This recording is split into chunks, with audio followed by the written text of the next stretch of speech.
What's going on, guys? Gabe with Revit, and here we have the 2020 Dell G5. Now, let me start by saying I purchased the system with my own money, so I had really high expectations for the $1,300 I spent. This may or may not be the review you've been looking for. In fact, this might be like a Dell's album, just depressing. So, if you already own this laptop and are happy with it, then that simply means this device fits your needs as it should.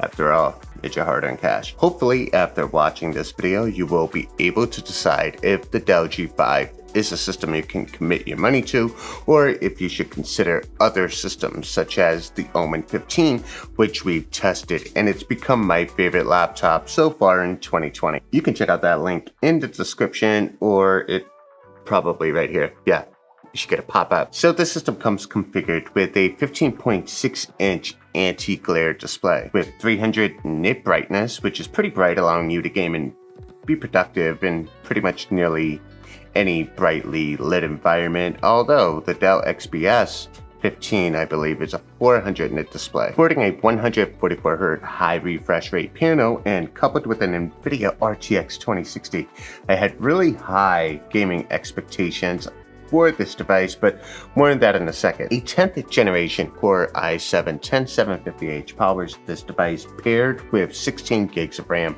clocked at 2933 megahertz, upgradable up to 32 gigs of RAM. And no, we're not going to throw 64 gigs of RAM into the system. That's just absolute overkill. Now I'm going to talk to you and point at you with my finger, because that's the only thing I can do with my finger, because this device does not have a fingerprint reader. At $1,300, you would expect this device to have a fingerprint reader. In fact, the Dell XPS 15, coming in at just under $1,300, has a fingerprint reader. It has biometrics. So we have a comparable system with no fingerprint reader. Now, this does have a respectably sized 4-cell 68 watt-hour battery, giving you up to 6 hours of service before you start having wall outlet anxiety. And you guys know what I'm talking about. I mean, we do it with our phones, right? We're asking our best friends, hey, you got a plug for an iPhone, and they're looking at you like, you stupid, bro, I got an Android phone. But it does have a massive 240 watt AC power supply, and this definitely comes in for the win. This will not only dub as your power supply, but it could be a personal defense weapon as well. This thing is just massive. Now the Dell does offer different builds of the new G5, and personally, I'd recommend a Core i5-1660 Ti variant. Yes, you give up ray tracing and future-proofing, but the real-world performance gap between a 1660 Ti and RTX 2060 can be as little as 15%. The way Dell has priced these systems can feel a little bit like a riddle, and it's confusing, especially with the ability to upgrade the components yourself. I just don't see how Dell priced a $400 gap between its 1660 Ti systems and its RTX 2060 systems. Okay, so the display. Yes, it's a 144Hz display, and that's great for high FPS, but content creators beware. According to our Spider Elite X monitor calibration tool, the screen is limited with just 93% sRGB coverage, and that translates to about 67% NTSC coverage. Now, it's no secret, in this studio, we love us some AMDs. There's a 3950X sitting back there. Can you see? Yeah, back there. Overkill! That CPU is overkill, but overkill is what we do. Overkill is what AMD does. Okay, look. Intel just gained a lot of ground between 2018 and 2020. OEMs just did not want to put AMD APUs into their laptops, because before the Ryzen APUs came out, it was just garbage. But yeah, they were garbage, at least for the laptop space. For the last decade, PC builders and enthusiasts have been using AMD APUs. So with that being said, it's really exciting to see what 2021 has to offer, especially with AMD releasing their new APUs to go head-to-head with Intel, and we're still waiting to see what AMD is going to do with their Navi GPUs. So if you could just imagine what the world would be like in 2021 with AMD APUs and laptop-based Navi GPUs. what a world that would be. It would really make up for how horrible 2020's been. Now, the Dell G5 reminded me of my affinity for AMD. With the 10750H, the benchmarks that we witnessed were hardly overwhelming. In Cinebench Release 20, we got a multi-core score of 3,234 points and a respectable 457 points a single core score, and that's thanks to the 10750H's max boost of 5 gigahertz. But there's more to that, and we're gonna explain that in a second. And we got a Time Spy score of 5,757, and when we compare that to the 6,038 of the HP Omen, Dell, we got some talking to do. You are now winning a Grammy this year. And of course, the Gears benchmark score of 79 FPS in high settings and 72 FPS in ultra settings, well, that's on par. That's on par for what we would expect a laptop with a 2060 to do. But when we compare it to the benchmark of the Omen 15 that has a 1660 Ti, it becomes rather depressing, which leads me to believe that this system has a throttling issue. And when we tested it, we found out it in fact does. Now, the G5 does look cool. I mean, it's a handsome looking laptop. I mean, it's got 4-phase RGB. It's got a cool Tron-like LED strip running at the bottom edge of the device. But that's just about it. It's like a sexy car with a 2-stroke engine. Cool looking it is, but cool it's not.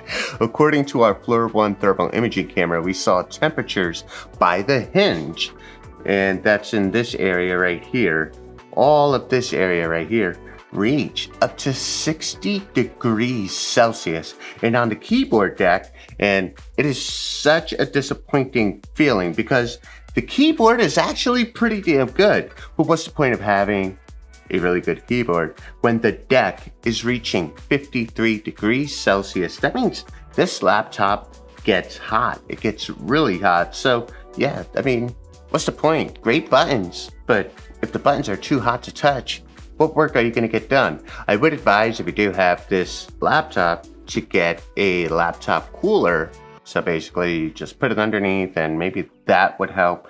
In fact, if anybody has used a laptop cooler with this system, or maybe even with the G3, yeah, because we reviewed the G3, and actually the G3 seemed to be a pretty good system for what it was, for what it is, for what it was, what it is. But what we know the G5 to be is not worth the $1,300 I spent. And again, if you're in the market, you absolutely need a Dell, you want a Dell gaming system, customize your system for less than $1,000 or approximately $1,000. That's where I feel this system belongs, at that price. And so we did run AIDA64 Extreme, and we ran some benchmarks, and we were looking for CPU throttling. After all, the system was getting just too hot. It was getting really, really hot. And what we uncovered is that there was significant throttling, up to 25%, because the CPU was overheating. Now, I don't want to go ahead and take this laptop apart and see if there are any quality control issues with the thermal pasting on the CPU. But when you're spending that kind of money, when you're spending $1,300, when the competition is priced right around that ballpark price point, as in the Omen 15 or the Asus ROG G14, which I celebrity deathmatched and put them head to head, and I like both of those laptops. The Dell just does not belong in that price point. It does not belong up there with those guys. If the Omen 15 can be had customized with amazing components and furthermore, even more amazing cooling solution, which lets the Ryzen 7 absolutely flex, Dell just has no business being in that territory unless they focus on their cooling solution, because this thing gets really, really, really hot. Okay guys, so I usually give away laptops, and we are going to give away the Omen 15, but first we're going to go ahead and give away the Acer Nitro 5, and I will be making that announcement on Instagram, so be sure to follow me on Instagram. I'm just going to go ahead and post your name. If you don't respond within 24 hours of the post, then I have to repost and somebody else wins, right? So when it comes to this Dell G5, I can't even give away this laptop. I'm probably going to return the system to Dell. I wanted to like it, I wanted to love it, but having experience with other laptops like the Asus, having experience with an HP Omen, having experience even with a Dell XPS that is right at this price point, I just really can't recommend a G5. I could recommend a G3. I was really impressed with that system. But this, I just don't think it's worth your money. Again, if you have $1,300 to, burn, yeah, get an HP Omen. Anyways, this is Gabe. I'm signing out. Peace.